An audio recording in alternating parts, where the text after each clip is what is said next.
窗外，李长寿正趴在一朵白云上，对着他轻轻摆手。夜间补习哦，少女。林娥眨了眨眼，随后缩在被子里轻轻地点了一下头。下面请听第2题。师兄果然是个怪人。于是10年后。长寿啊，为师昨天传授给你的口诀可还记得？背来听听。李长寿，怎么师父变脸变得这么快？好像这2段记忆相隔几十年了吧？我刚入门的时候，师父是那么的和蔼可亲，而几十年后的师父超凶的。李长寿哑然失笑，随后就发觉自己的道躯似乎在沉睡，此前连续修行的疲倦感还在。这是在做梦吗？好久都没有做过梦了吧？修为高了以后，睡觉的次数就减少了许多，每次睡觉也都是像这般，因为长时间高强度修行积累了太多的疲倦，哪怕法力保持充盈，也需要睡一觉延缓神魂的压力。老田，你他妈别装睡，给老子起来呀，老田！那个家伙声嘶力竭的呼喊，警笛声由远而近，依然如此清晰。李长寿面露苦笑，像是在黑暗中转了一次身，直面那些纷沓而来的记忆。他如同走马观花般地审阅着一幅幅画面，仿佛是在看另一个人的人生故事。这个故事中没有飞天遁地的修士，没有高高在上的神灵，或许也是有神灵的，只是一直不为人知晓。故事的主角叫田祖光，发生在一个名为地球的蔚蓝星辰上。田祖光从名字也能看得出来，起名者对他有浓浓的期许，盼着他能为祖上增光添彩。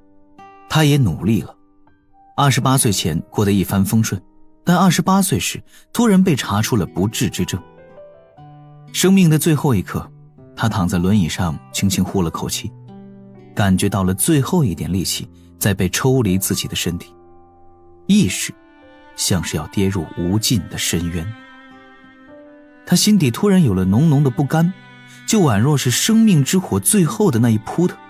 他扶着轮椅的把手，用尽全部力气地站了起来，但还没来得及向前迈出一步，就直接扑向了地面。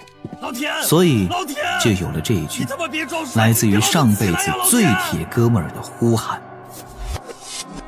记忆戛然而止，出现了少许断档。这个断档持续了大概3年，后面的画面就变得更加清晰了。一个穿着开裆裤扎着羊角辫的小男孩奔跑在草地上，然后迅速成长，一直到7、8岁那年被一位老神仙给碰到，收做了徒弟。这大概就是孽缘吧。孽缘呢？李长寿轻轻一叹，将这些记忆封好，放在了心底最深处。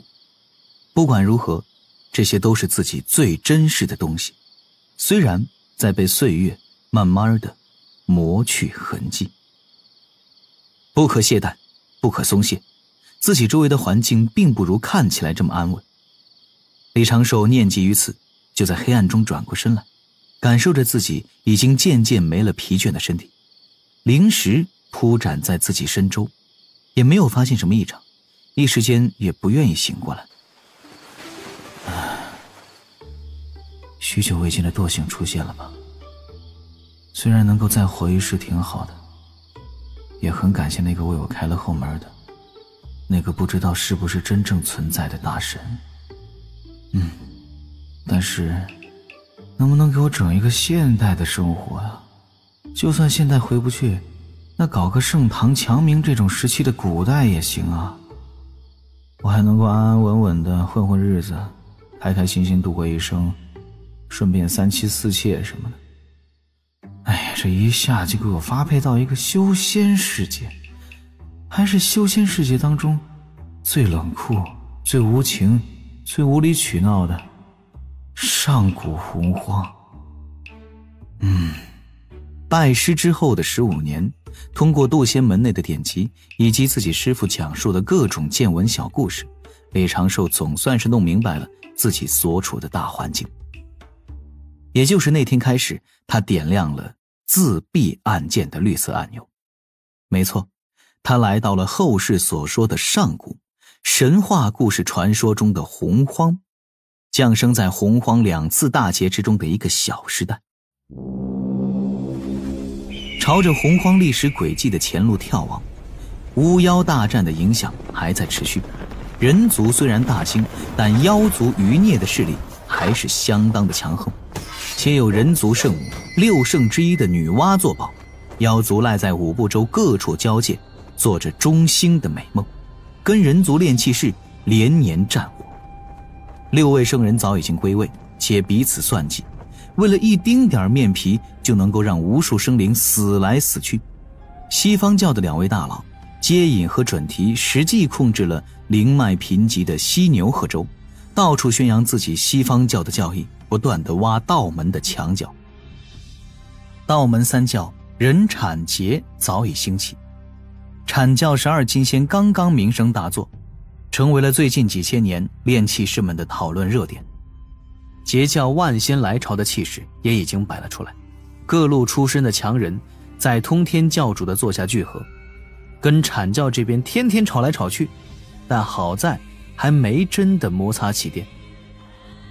这是道门最好的时代，3教大兴，3教护持的人族大兴，中神州遍地都是道门的山门，3000大世界中到处都是3教弟子的踪迹，道门道成传遍3界，元神道和人族炼气士成为洪荒的主流。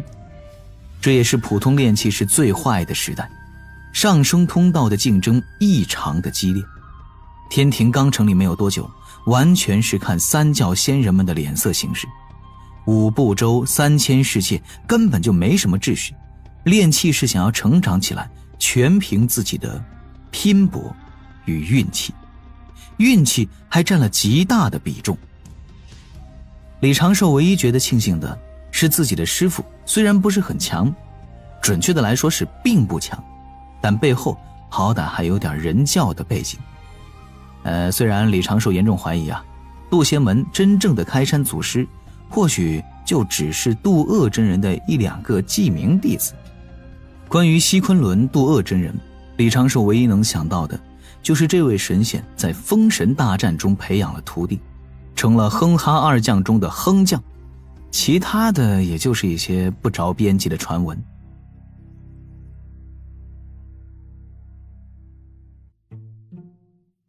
80%这渡厄真人也是太清圣人的记名弟子吧？神仙排名完全不高再说回我，没背景，没有神通，没有气运，在这个时代还想混出名堂？开什么玩笑，能活下去就不错了。所以从那一年开始，李长寿给自己定下的目标就是活下去，活得尽量的长久一些，努力避开各种劫难，安安稳稳的过自己这好不容易混来的第2世。出人头地、扬名立万什么的，跟他完全绝缘。再努力修行，拼得过3教的大佬？再玩命的去找机缘，能抵得过那些所谓的劫运之子？下一场大劫就是封神之战，这场大劫自己离得越远越好。与其去封神做个天庭神仙，真的不如自己快些修炼，在天庭示威的时候主动的投靠，做个天庭元老。洪荒公务员，这个可以有哪怕是摘不到长生果，只要平稳的活过自己应有的寿元，那就对得起自己重活来的这一世。所以从那一天开始，李长寿的终极目标就是活到老死为了这个目标，他师兄，哎呀，师兄你怎么睡在这儿了？主峰那边开始集合了，咱们再不过去就迟了。耳旁传来了悦耳的呼唤声，李长寿停下了胡思乱想，慢慢睁开双眼。映入眼帘的是一张精致的少女面容，明眸、柳眉、琼鼻、翘耳、粉薄的嘴唇，这些本就是十分出众的五官，又完美的搭配在她那张鹅黄脸蛋上。秀眉轻皱就惹人怜爱，眼波流转又是满满的灵气。美女，你谁啊？师兄，你又睡迷糊了。这位少女伸手捏住李长寿的鼻子，轻轻揉了揉。嗨，灵娥啊，这一眨眼怎么都长得这么大了？李长寿打了个哈哈，身形贴着草地飘了出去，在3丈之外直挺挺地站了起来。我都上山10年了。蓝灵娥跺跺脚，嘴角略微鼓了起来，说不出的可爱迷人。不只是有一张美人的脸蛋，如今她的身段也已经完全长开，纤腿细腰十分匀称，身上的仙裙也将她那身材中段那迷人的曲线完美地衬了出来。肌肤凄霜傲雪，青丝柔顺醉人。钟声从云间飘来，蓝灵娥催促：师兄快驾云，再不过去真的要迟到了。你不是会御空了吗？我又飞不快。行吧。李长寿似乎有些不太情愿，招来一朵白云，先行跳了上去。蓝灵娥的目光透着少许的狡黠，那粉色的布靴在草地上轻轻一点，飘到了李长寿的身旁。他刚要伸手去挽住师兄的胳膊，就被李长寿不着痕迹地躲了过去。李长寿板着脸：约法3章不要忘。知道了。师兄你真是的，小气鬼。蓝灵娥抱怨一声，气呼呼地朝着一旁挪了半步。这才对嘛，人前保持3尺距离。你现在啊，可是咱们渡仙门的后起之秀，数千男弟子倾心的灵娥仙子，师兄可不想被他们施展巫术诅咒致死啊。